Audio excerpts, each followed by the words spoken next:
Welcome to Corner Comics, your mostly weekly comic book reading club. My friends and I get together. We have a few issues. We share those issues with each other. Then we get together and we talk about those issues. Gentlemen, it's another Sunday. It's beautifully sunny outside. There's a nice blue sky. I'm feeling pretty good. Emmanuel, how are you? I'm feeling very COVID-less, COVID-free. That's always I'm good. healthy, yes. And where can people find you on the interwebs?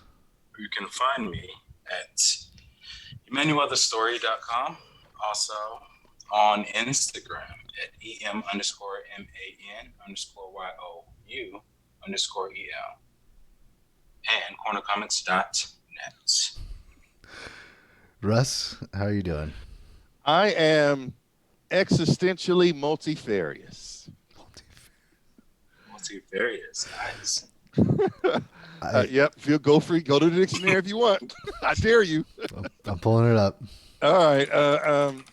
And in that respect, and you can find me at blacksuperherofan.com. You can also find me at comiccreatorsofcolor.com, and you can find me here at cornercomics.net.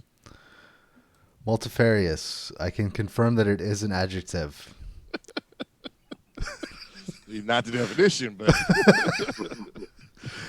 All right. So normally we have two issues each. That's sort of been the way that I set up the show originally. But we were talking and decided that maybe we'll do something a little different. So this week we each have a single issue, which is not to rip off iFanboy, sort of our, I'll put this in air quotes, pick of the week for each of us. And then we have Poignant Panels. So we have a series of panels or a page, something that just stuck out to us that we're going to share with everybody. And this is also a category, Russ, that you have on your Black Superhero Fan, right? I do. It's a little deeper on Black Superhero Fan because most of it is usually has a racial tone to it. But here, because we are multifarious, we are kind of doing it a little differently. All right. Yeah. And, before we get into the books, I will say back on episode, I forget the number. Emmanuel, you brought a Daredevil book. Do you remember what issue Daredevil that was? I do not. It's not offhand. It's in So the latest run. Go ahead. I'm sorry. no, it wasn't in the latest run. This would have been many episodes ago. Emmanuel shared with us an entire trade paperback, but he only wanted us to read one issue. Uh, yes, I remember that. That's when Daredevil, I think he revealed his identity. Was Yeah. it? He always does that. It's just like Doctor Strange always selling his soul to the devil or something every few years. And Daredevil reveals his identity every few years, and Kingpin is involved, and it's always happening. So Russ, I gotta ask because you're like, do you want to do one issue? You sure you want to do one issue? You've been putting this in my head for like weeks now, and then you come with this book that's damn near 60 pages. What do you mean? Well, considering how much you guys have done to me in the past, I think it's only fair that on occasion, I do unto you the same way. And I think it was fair. Thank you. We'll run down the issues. So my pick this week is Crossover #1. This is 2020. This is Donny Cates' new creator-owned book. He's been working on it for a while and announced it, I think, during the digital Comic-Con stuff that they were having. I caught a quick interview that he did and was really intrigued with the premise. Basically, the premise is that a massive comic book crossover event spills over into the real world and what happens. So this is the first issue. Russ, what book are you bringing? Oh, let's see. I am bringing a book, apparently a very long one, so what I've been told, called Olive, Olive, #1. It's from Europe Comics. and it is the story of a girl who may or may not have always lived in and out of an imaginary world. That's it. That's all I'm giving. All right, Manuel, what's your pick? My pick is Black Science by Image Comics. It is a series by Rick Remender and Italian artist Matteo Scalera. Probably butchered that last name, Probably. but let me know what you guys think about it. Black Science. All right. So let's go ahead and get into it. Crossover, issue number 1, 2020. I kind of gave a little bit of an introduction for it. I'm a bit of a Donny Cates fanboy. I'll admit it. I kind of like pretty much everything that he writes. Really like his Venom stuff, the Ghost Rider, Cosmic Ghost Rider that he's done. He's done a bunch of other things. So I was really intrigued by this premise, and kind of curious to see what sort of what liberties he was going to take because he was with Image, right? And I think the beginning delivers on the sort of like narrator monologue. It feels like it's him talking, and giving us that. But what are your guys' thoughts? Manual. I like what it says, the commentary it says about having comic book characters in this world. They bleed over from some kind of event all at once, seemingly, and chaos ensues. People die. They all are in one city, so it's not spread out all over the world. It's just in one city, it seems, in this issue. And this is an interesting concept. Instead of just having a world without superheroes and, oh, all of a sudden superheroes happen, what happens if the fully formed heroes that we know and love come, not just heroes, but come with characters with superpowers, come and battle into the real world? This was good. I like the introspection at the beginning about how we're not really real as comic book characters are, because they stand the test of time. I mean, which one of us can remember just offhand our great great great grandparent? We don't know who they are, their characteristics, but we can tell you almost ad infinitum about Superman, Clark Kent, Peter Parker, like all these characters that are known across the world, really. You go to Paris, you go to Asia, you go to any number of places and say this name, they have this mythos there as well. So that was an interesting take on what is real. I like it. Okay. I like the art. Looks good. There's a lot happening, and it delivers sort of a DC-esque in a way, though. I like the idea, the concept of it. You know, when you think of why we should stop the Hulk because the Hulk does stuff and people die, but this also lets you know that when the good heroes do stuff, people still get hurt and die. It's not really that much different. They may, even the Hulk may try to save you after the fact if you're still alive. So yeah, if there were superheroes in this world, there'd be a lot of deaths. You would not want to live in a superhero city, no matter how much shining it is, or it's too easy to get killed or hurt or be fallout. And Yeah. this whole book is the story of the fallout, right? Uh, uh, so as big as a crisis is, and as small as this story is, it's almost too far too different. You tell the story of all this great thing that's happened, all the DC Marvel universe characters all now fighting whatever in the multiverse, but all in one city, which often does actually happen in crossovers. But this story isn't about them. That's just a backdrop. This story is about prejudice. This story is about people just trying to make it, people just trying to stay in power or to assert their will over other people. This might as well be a small town, and this might as well be racism or some other polarizing topic. Right. All right. So what's really happening is you got people living their life, and you got other people that says you shouldn't live your life like that because that's immoral and wrong. and we're going to force you to live it this way, or we're going to hurt you for living it that way, right? This is very much an American story, or maybe a human story in that respect. The comic part of it is just almost more the backdrop. You know what I mean? It's happening out there under the dome somewhere else. But the fact that I like it or celebrate it or am moved by it in a way you don't like, you want to hurt me. Right. Right. And then anybody else that might be involved, you want to hurt them.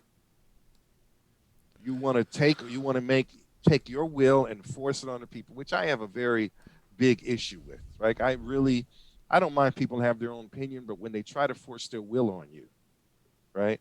I'm going to hurt you because you didn't do what I think you should have done. Or you're just an evil person or Satan spawn or just bad. And not only are you bad, not only am I going to say it, but I'm going to vilify you in public. I'm going to enrage people to hurt you, or I'm going to hurt you myself. And that to me is the essence of this book. I don't really see it going anywhere else. If you look at it, you don't actually see any superpowers happening in this. No. Right? It's just there is a possible character from a comic book in this, but no actual superpowers that I can see. This is more a story about hate and bigotry, but in a world where a big comics crossover has happened. I like the idea of it. I don't know that I found it tasty. Like I didn't really enjoy myself reading it. But I enjoyed the idea of it more than the actual mundane story of it. Right? It just made, if anything, if I try to empathize with these characters, I just get mad. Yeah. But it looks good. It is in the scheme of things, because when you think of crossover, you think multi-universal type of thing, you know what I mean, or parallel universes or whatever all these things are. But that's only a fifth of the story. The other story is hate and bigotry, It's and I'm not really a fan. it's very much a people's history, right? Yeah, It's sort of in the same vein as Howard Zinn, or it's taking that approach to yeah, the and that to me is often a challenge with a world where we let people take these things into their own hands. If we don't have some type of policing force, hate and bigotry can win anytime anyone feels like it. Right? If we don't have any way to keep those people in check, you can be the person of hate that is hated of the day, of the week, of the month, and deal with all of that. And this is very much a problem to me with America. And it's one thing, the internet hate, I could turn off the internet, right? News hate, I could turn off the news. But when you come to my house and protest in front of my home, when you throw a Molotov cocktail to my window, when you don't like that I sell something that seems to celebrate, like it's like saying, say there's a porn shop in your town, right. and you want to blow it up because of because it's just wrong and it's not, you know, like how the Bible says. And not only am I going to protest in front of you and try to ruin your business, which I have a legal right to do, but now I'm going to actually go in and harass you in your shop. I'm going to, break your windows. This is just, where's the good side? Where's the power of the good people? Where are they? It seems like there's either victims and the victimizers in this book. So I feel like a part of it is missing. And so I wanted to like it because I like the idea of it. But who am I? There's no one to root for. There's no one to stand for. There's, the one girl that you sort of can see through her life is totally powerless, right? Just totally a victim in this book. And nothing she can it's just like suck it up and take it. She doesn't even fight back really. Yeah. And that's not, like, who do I attach myself to? Who's my hero in this book? This is a comic book after all. Who do I like? And nobody. All So right. for that, it fell short. I think it's worth a read, but I wouldn't buy it. Okay. That's what I'm saying. That's fair. Cover art is amazing. Say what? The cover art really drew me. Yes. The art on the cover, Yeah. that alone piqued my interest. Yeah, and I've been looking I wanted forward to to it. go over this book before Matt chose it. Yeah, I've been looking forward to it. I've been reading about it, and I was glad it came out. And I was looking forward to this coming out. But in the scheme of things, it's like a graphic novel. You might need all the issues. Maybe there's something in the second issue that will give me what I want. He But has I don't. he Go ahead. has said this is an ongoing series. This is not a limited series. So So, we'll see. provided it continues to sell, I think there's a lot they could do with the setup, right? You can tell a multitude of different stories. You could have, you know, Ava's story. You could have, you know, whatever the case may be in this section and another section, and like different areas across the. Yeah, but you're playing on potential here.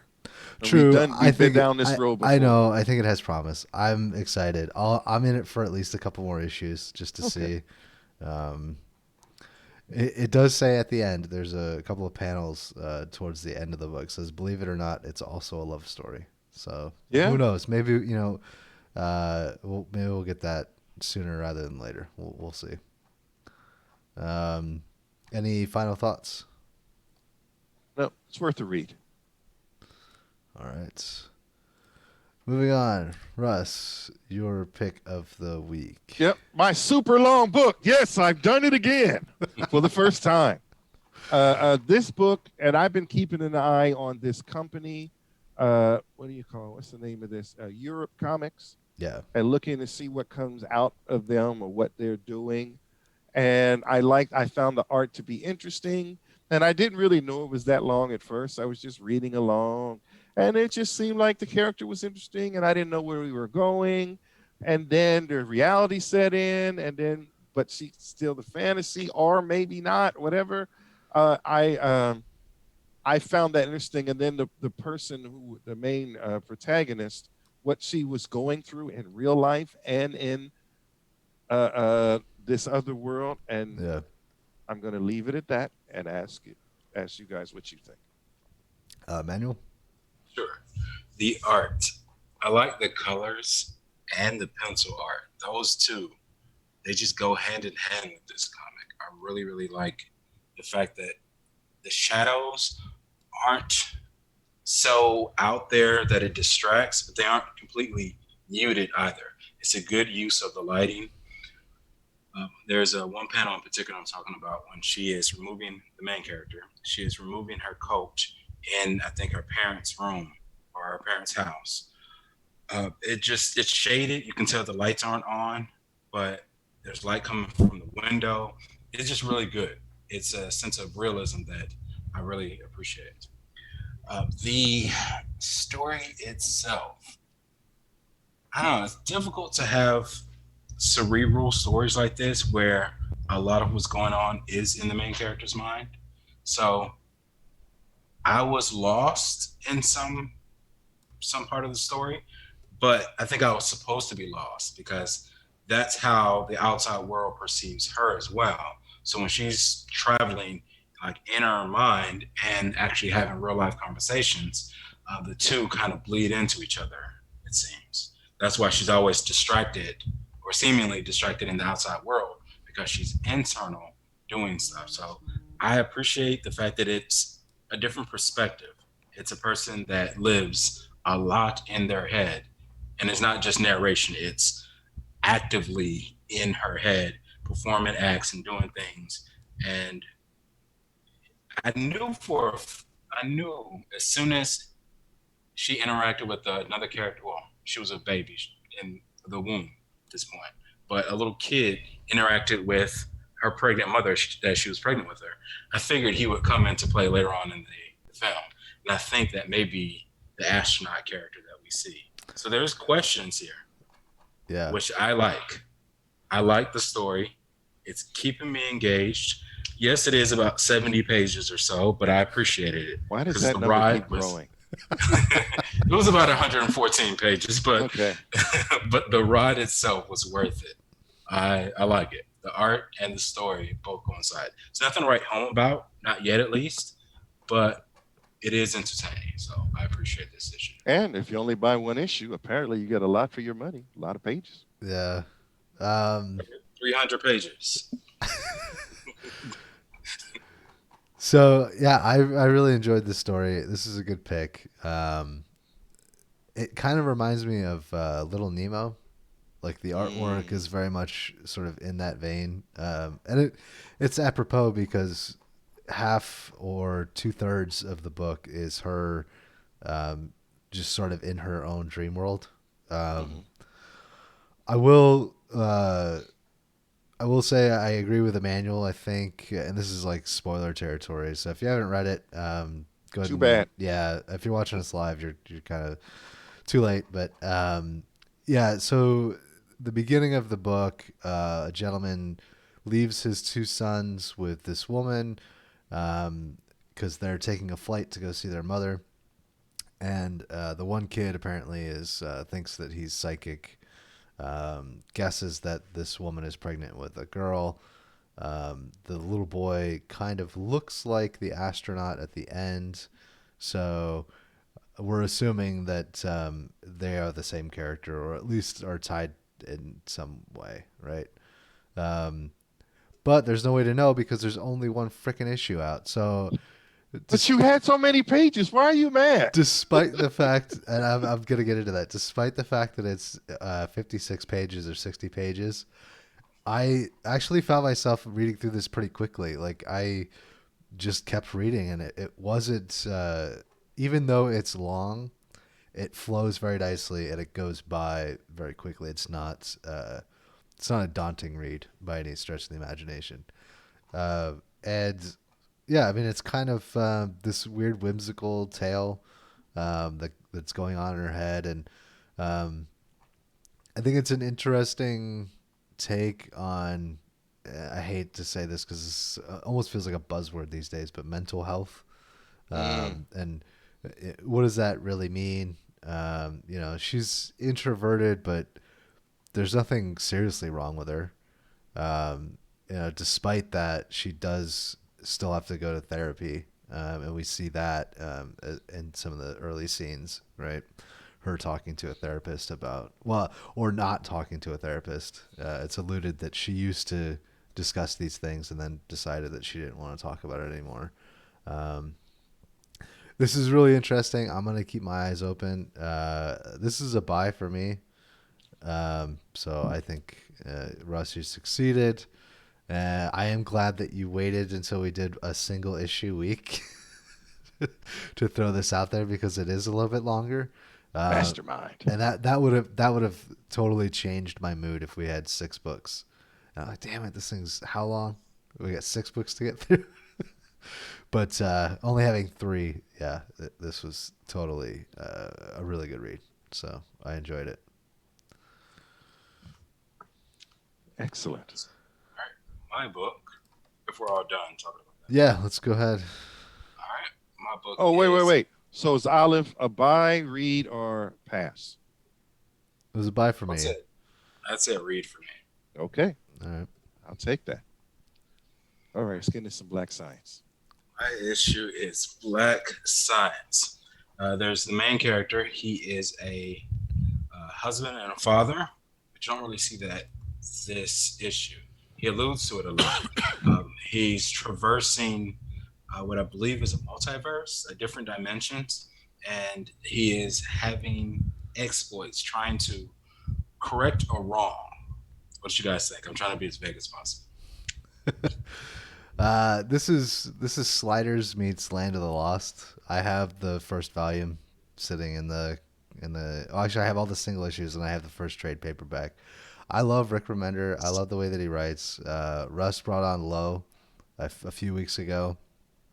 Black Science is his other big creator-owned book that continues to go on and have issues. Um, this is a really interesting um, story about the the beautifully flawed scientist, I guess the guy that is always trying to um, do what he thinks is right, but never quite succeeds, and it always ends up, not ever working the way that he anticipates it to work. And it's a beautiful ride. You got a lot of weird worlds. The introductory issue, it sets up the story, but I would say that most of it sort of takes place in the issues following this. Um, but this is free on Comixology. It's free on Image.com. If you are at all interested in Remender and the way that he writes and the stuff that he's doing, I would definitely recommend reading this and possibly picking up the first volume. Okay. Uh, okay. For me, it looks amazing. This is sort of like heavy metal and anime had a baby. That's what it looks like for me. Yeah. The story itself is light, but as you say, most of the meat takes place in future episodes. Because for me, it's a story of a scientist who obviously did some stupid stuff and is running for his life with seconds to spare and running through whatever world, which we'll probably never see again ever, other than this one issue, because there'll be another one next issue, because sliders. And this world is weird. Frogs with teeth, riding eels, having breasts. All of that is happening. And there are other frogs, and there's electric frogs, and all of that is happening in the backdrop while the guy is monologuing and running for his life. Right? There's no powers, no special abilities, and I don't even know how smart he really is, because obviously he's a dumbass to some extent, or this wouldn't have happened. But the meat of it, if I take all the toothy, breasty frogs out of the picture and just followed his story, it's really only a few pages, other than the fact that his companion is killed. And so when I'm looking for meat, this doesn't give me a lot of it. This just gives me more like the pitch, if that makes any difference. Right? Yeah. This is more like the pitch of what is promising to be a great series. It looks great. So if they're giving you this kind of art, imagine having to create a art Bible for only one issue, in which is a fantastical world. And the next issue, you got a whole nother world or universe, and you have to create that. I like that. I feel like that is a lot to give me. Visually, I think this is a feast. There's so much weirdness to look at while this guy is running around and jumping through or whatever, that he probably shouldn't made it past the first group of people, but somehow he keeps making it the skin of his teeth because he's the protagonist. And damn it, protagonists are invincible. So I like the world. I like how all of that looks. It is visually a feast to me. And something that I can go back, and these are like real art pieces. Yeah. This isn't just where there's just a whole bunch of stuff happening, but you can only barely see certain things. Crossovers had a lot of stuff where you can sort of barely see the heroes, but this, you can see everything, like a Franzetta, whatever his name, painting. You see everything that's happening. Each page can be the art book from this is 90% this comic. All right. So I like that. I like the detail. I like that you made me really feel like this is a real fantastical world, and the statues, everything. So that part was good. I just felt it was a light story. It's like an issue 0. Yeah. And not quite an issue 1. But I'd say it's worth, what's the visual part of read?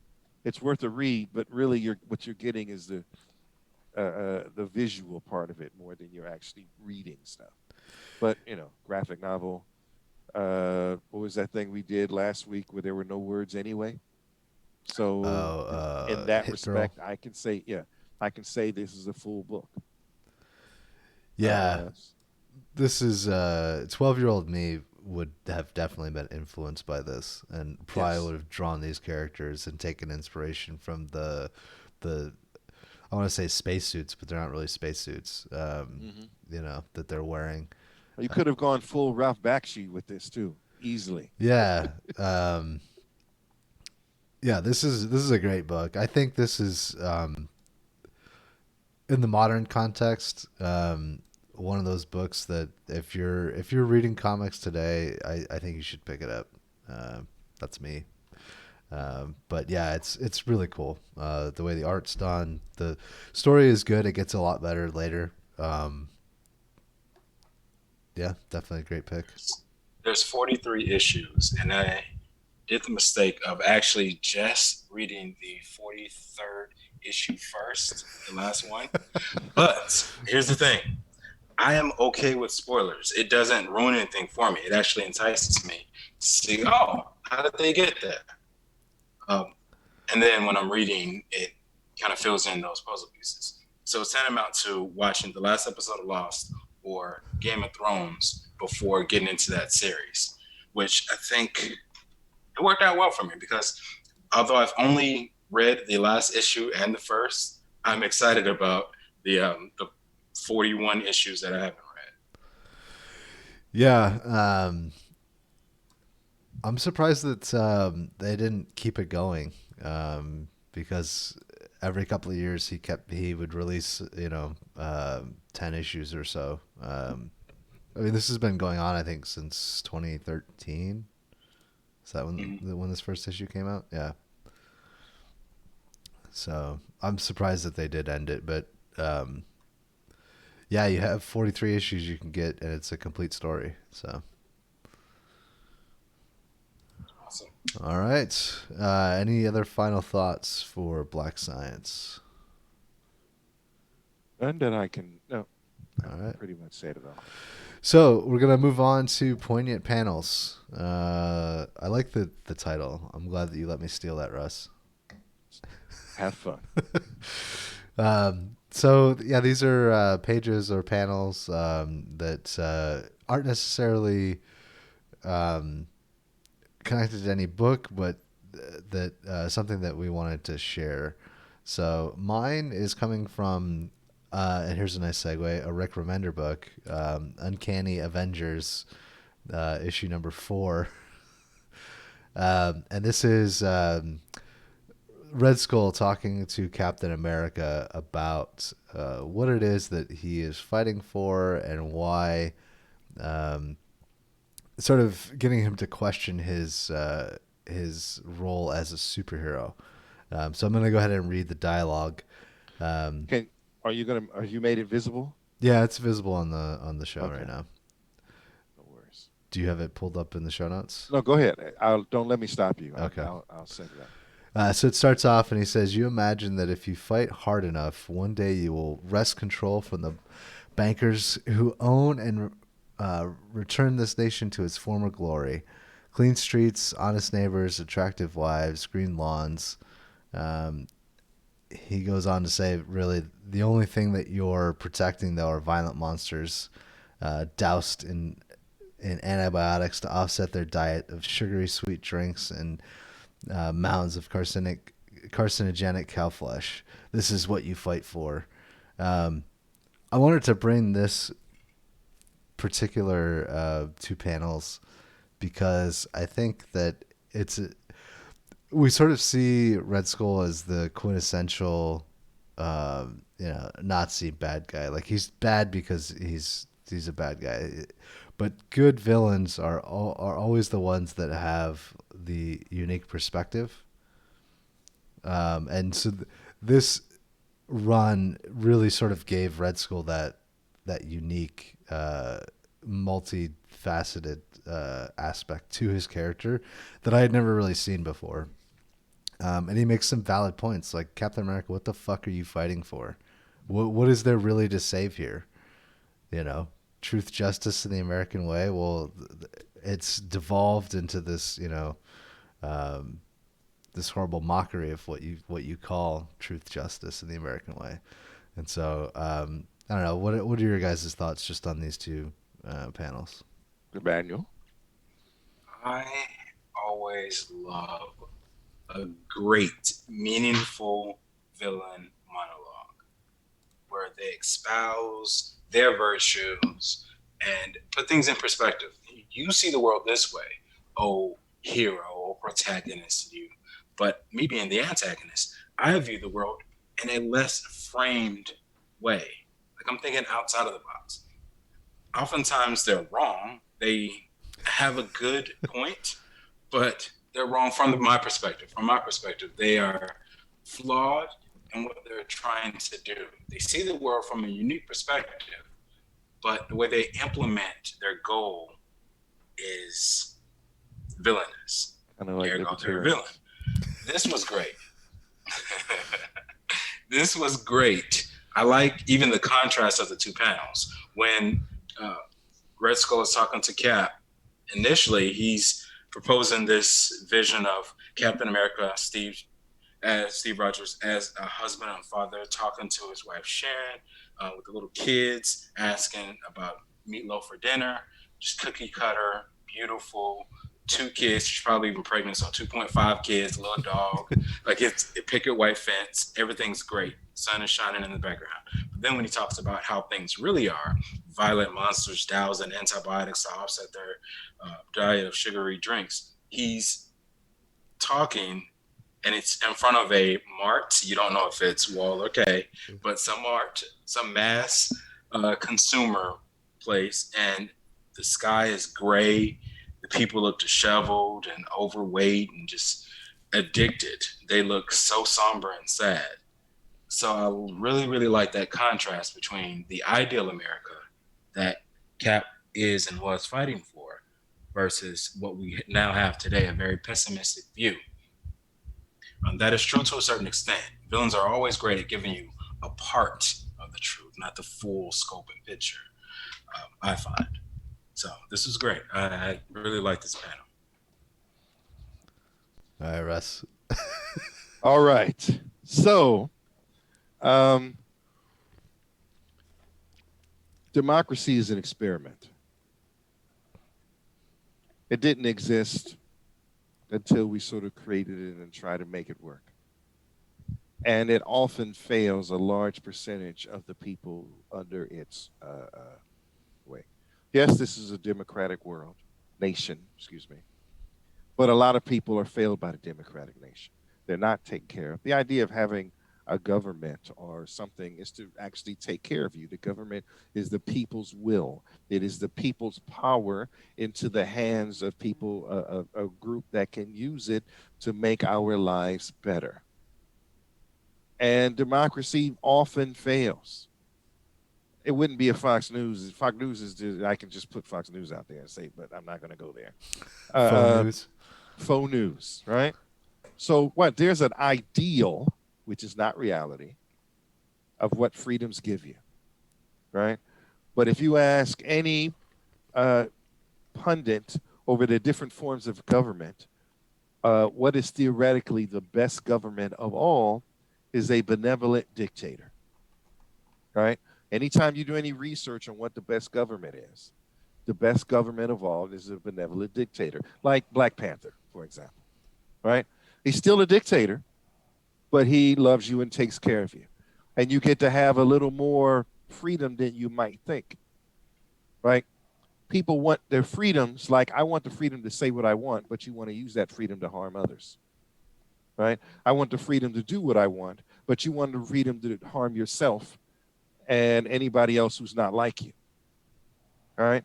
So often that freedom is abused, and the internet and other forms of fake media are awash in people forcing their will on others. Now we're going back to the other book. And America sort of allows it.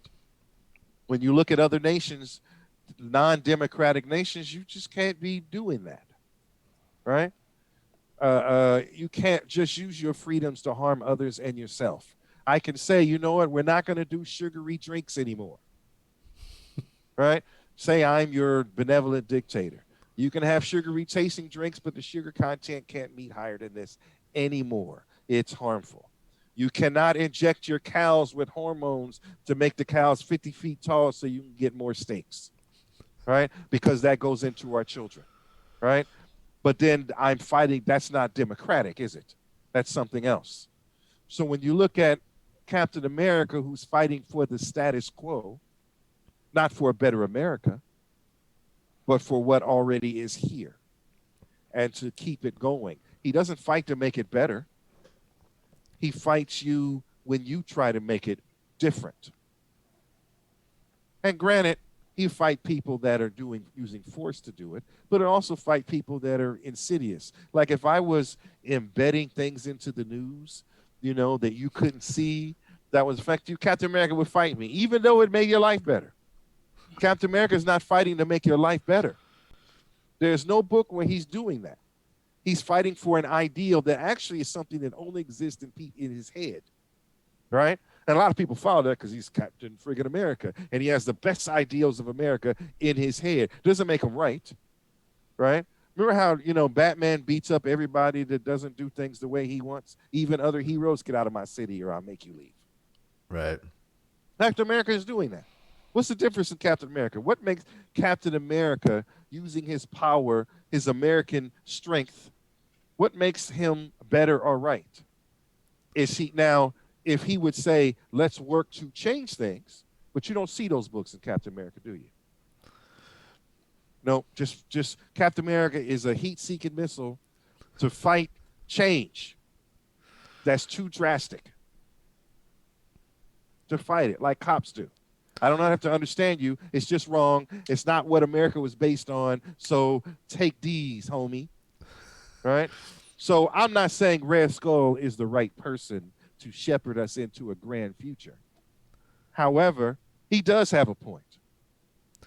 Well, I'm not saying we should follow Red Skull, but we're doing we're trying to hold on to freedoms to do wrong.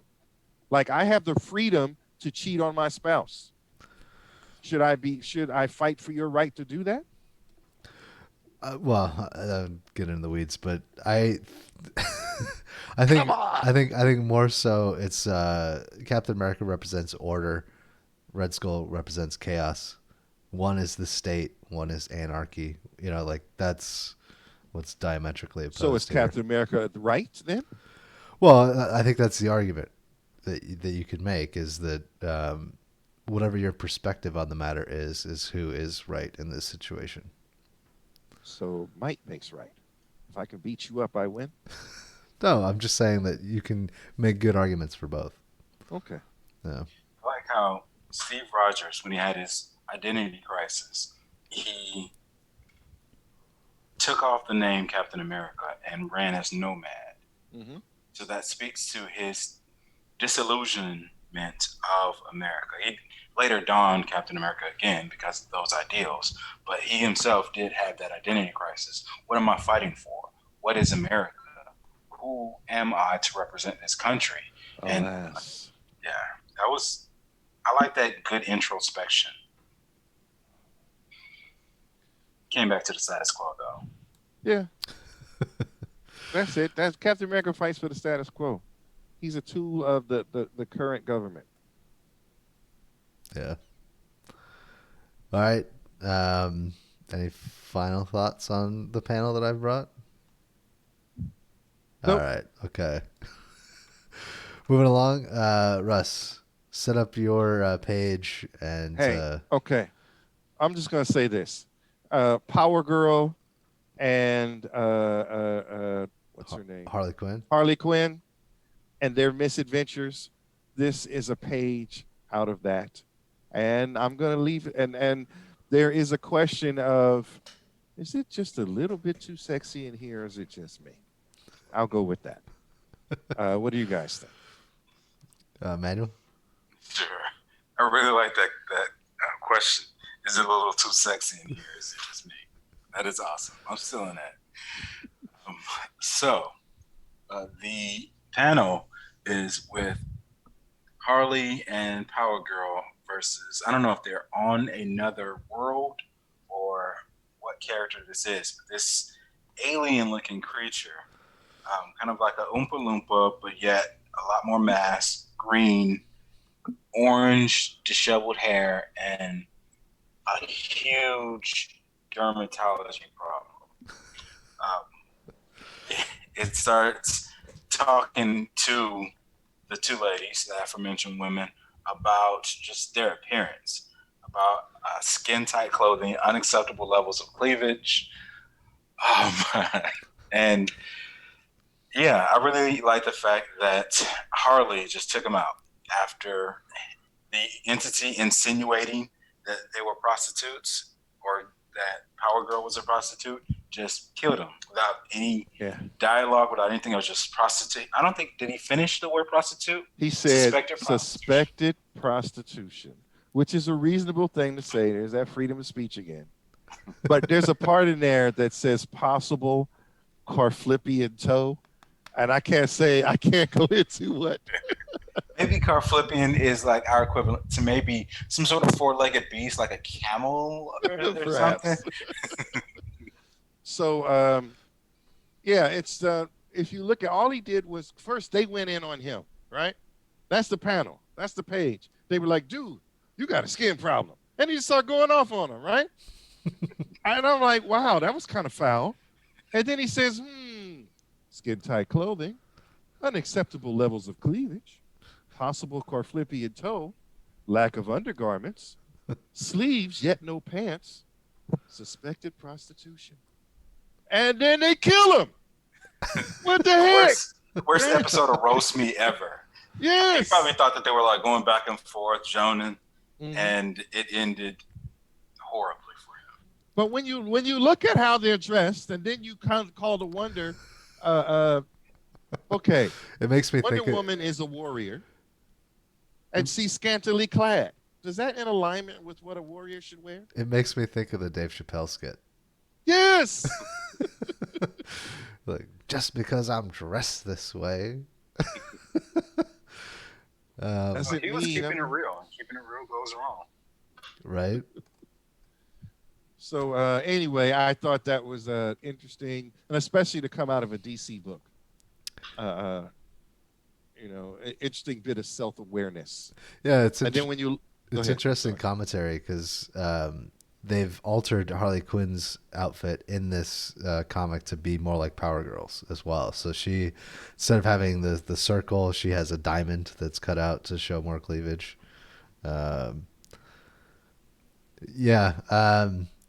If anybody is interested in listening to this issue or this episode, I did do a paper in college about economic determinants. Where it was for a women's studies class where I talked about strip clubs and the power, where the power rests and lies and how it's used. I could probably dig that up from somewhere. If anybody is interested, please hit me up and let me know if you'd like to read it. But I think that this particular page speaks to that. Because the women here clearly have all of the power, even though, this guy is trying to make some sort of moral judgment. But they started it. Well, based on the page, yeah, but it's a bit much to retaliate based on what he said, And Power Girl not supposed to let that happen. I mean, come on, that's Supergirl from another planet. You don't just let murder happen on your watch. What the heck? Unless there's accusations of prostitution. I guess we kill for that. We can go after Louis C.K., but we can't go after no one else has the right to say anything like that. Okay. As you say, so shall it be. All right. We'll get on to the last poignant panel. All right. The last poignant panel is from I'm trying to bring up the actual comic that I got it from. It is from Superman, Man of Tomorrow, digital, issue number 12. Now, this panel, as I bring it up, is with Superman flying into frame, and you hear Atlas, the god Atlas, talking to him. He says, "You sure you want to do this, farm boy, excuse me." And Superman flies closer, and he says, "I think so. I mean, yes." Hesitation. And the second panel is when Atlas is holding what we know as the world, and he says to him, "Brace yourself. The heavens ain't a trifle." So this is from a series or an issue where Superman takes a day off. No one knows on the earthly plane. No one knows where Superman is going to be. He just won't be available. So the other superheroes kind of cover his shift. You see in the world Flash doing some butt kicking. You see a kid actually saving a cat from a tree. Just everyone's doing their part to pick up Superman's slack because Superman's amazing, and if he takes one day off, the world's going to go to shite. So everyone has to step up. But what Superman's doing is not maxing and relaxing in his fortress of solitude. He's actually helping out the god Atlas and taking the world on his shoulders for a day because Atlas himself has something to do. Um, I really picked this panel because it demonstrates the mythos perfectly of who we now have seen or has viewed Superman to be. He is tantamount to the gods of old. Any feat he can do back in the day when he was first introduced to the world, like Superman had amazing, weird powers. Like he can make duplicates of himself. He can shrink himself. These powers we actually don't see any more of today, but the powers that he does have, they're just amplified. Any problem, oh, he just punched a guy up into the sun. Like his strength is incalculable. There's another comic where he actually lifts the weight of the world. So this is just to pinpoint the mythos, how we see Superman. What you guys think? Let's see Goku do that. I like that he's hesitant. He has to stop and think about it, right? We often think of Superman as the guy that just runs into danger with only thinking about the people that he has to save and not, you know, always willing to sacrifice himself. But this setup here is, I mean, yeah, yes. No, he stopped to hesitate. Do I really want to shoulder the burden of the entire world? Even for a day. Even for just a day or an hour or 15 minutes, Yeah, I thought this was it was a pretty cool page, good panel. But that one thing stuck out to me was that he hesitated. And yeah, this is interesting. Yeah, you do. That's the thing. That's one of the things that makes Superman unique, is that even with all that godly power, there's some humility there, right? When you look at everybody else that is a Superman knockoff, you don't see humility in any of them. You know what I mean? Yeah. And that is the whole thing about, good thing he was raised by the Kents, because if he was raised in Russia or wherever, all these other places where they have, he would not be that. So the thing that makes Superman this Earth Prime is not only the power level, because on some Earths he is even more powerful, but it is his humility. And then there's also the side comment that Superman will take on the burdens of the world for you for a time, and which is not something we consciously ask for him, but we do get on his case when he doesn't. Like, why did you save all those people, Superman? You're Superman. And it is those moments that you expect that he take and shoulder the burdens of the world. So this is sort of a literal representation of that. So I thought that was interesting. Very deep on more than one level. All right. Any final thoughts? This is just something I was bouncing around in my head when I first saw this. Clark Kent, Kal-El, being raised by Mom and Pa Kent, I would imagine very Protestant, very Christian. His people, the Kryptonians, worship the god Ra, and he himself fights alongside, or in this panel, has seen and interacts with gods. So I really wonder, what's his religion? Oh, what's his religion? What's his stance on deities? And I know none of us can answer that question here. Well, I think from reading the comics, he worships the god of the Kryptonians, Ra. You'll see him say, "Great Ra," right? And there's even a comic where he actually meets this god. So I think he's whatever the Kryptonian religion is called. I think he's that. Routes Even though only. he was raised to have the values of a good Protestant young man, I think he has fully embraced his Kryptonian heritage to that respect. That's my belief. Okay. All right. We got a couple of items in the roundtable, some a YouTube clip, and a news article to talk about this week.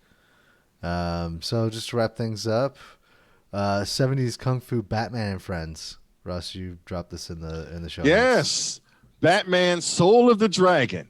Now you know they are redoing the DC animated universe, but they're doing But this one is a Batman in the 70s. Yeah. He has sideburns Yep. and bell bottoms, and he's fighting with other kung fu. Michael Jai White is playing the black guy. Mark Dacascos is playing the Asian guy, and they're just doing kung fu madness. Just the trailer alone.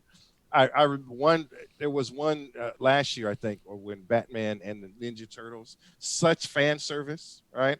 This, I believe, is just more fan service. We'll put the trailer in the show notes. If you haven't seen it already, you definitely are going to watch. This is a Batman that I want. I mean, even the music is Yeah. on point for this. Yeah. And I just the fact that they are willing to do it, and Bruce Timm is still involved, Yeah. which is great. That was So I know it's going to be quality because Bruce Timm isn't always involved in a lot of these movies. no, that was the first thing that I thought of. I was like, they always keep going back to that. They always go back to his style, and then from Bruce Timm, I was like, oh well, it's him doing it, so that makes sense. Yeah, I think they try to do Bruce Timm, but it always falls short. Yeah. But if Bruce Timm does Bruce Timm, it's going to be great. So I'm just assuming this is going to be amazing. I got really tickled by the trailer, and I will share it in the show notes.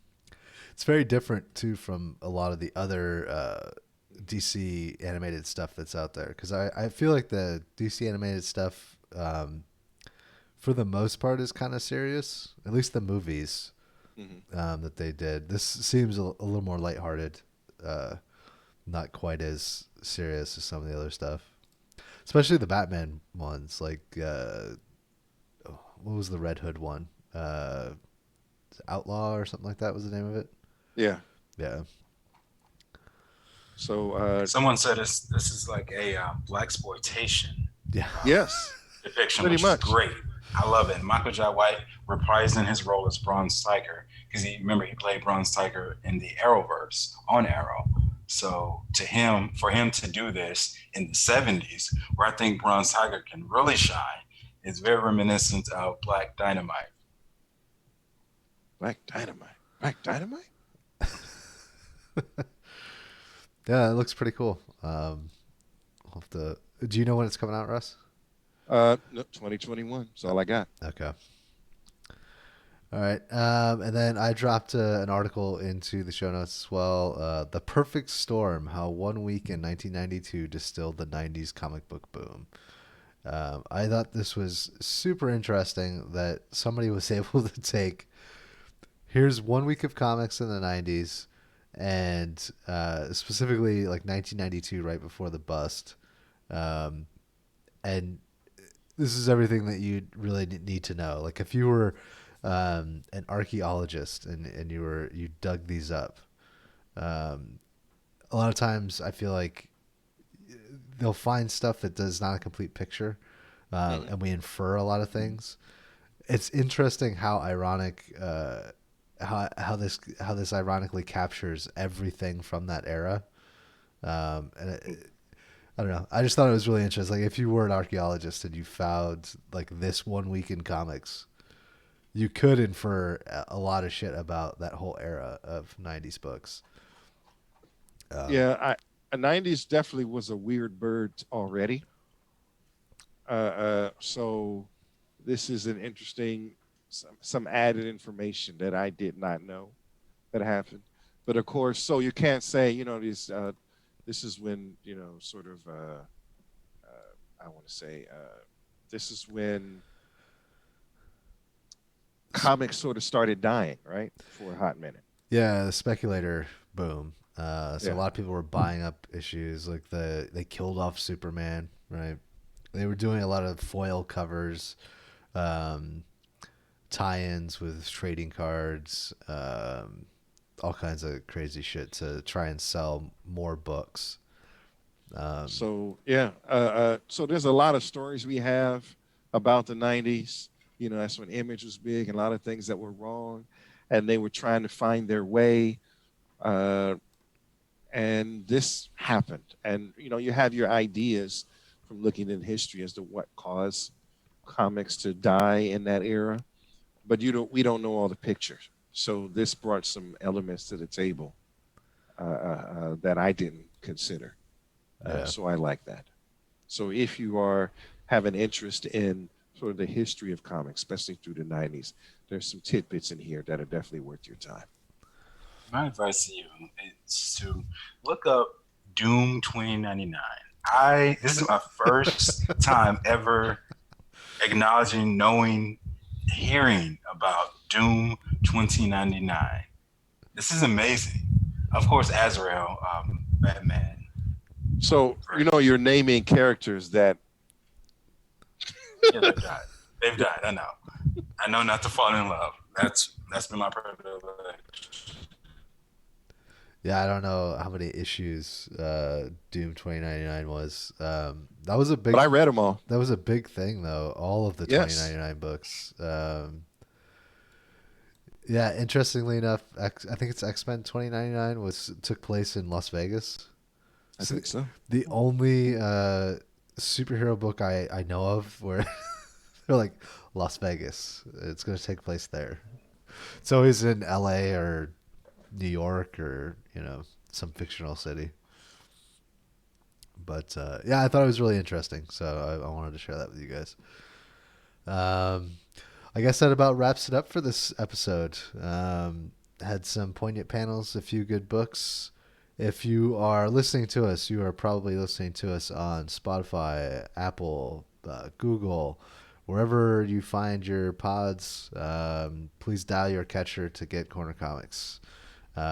If you want to watch the archive of the video, you can find us on YouTube. Just search Corner Comics. You can find us on BitChute. Just search Corner Comics. Um, you can also go to our website, cornercomics.net. You can find all the show notes, links to any free comic books that we've talked about, covers of the books that we've talked about, any articles that we've mentioned will be linked there. Um, Trying to think. We stream every Sunday live. We do the show live every Sunday at 9 a.m. Pacific time. So catch us on twitch.tv/Corner Comics if you want to catch us recording the episode. I do pay attention to the chat, so if you want to hop in chat, you can always ask us questions. If you're catching this later and you want to ask us questions, you can email us, cornercomicsofficial@gmail.com. Anything that I'm missing, Russ? You had pointed your No, finger. I was waiting to jump in and put them in, but you hit every one. Great job. All right. And on that note, another successful week. Until next Peace. time, gentlemen.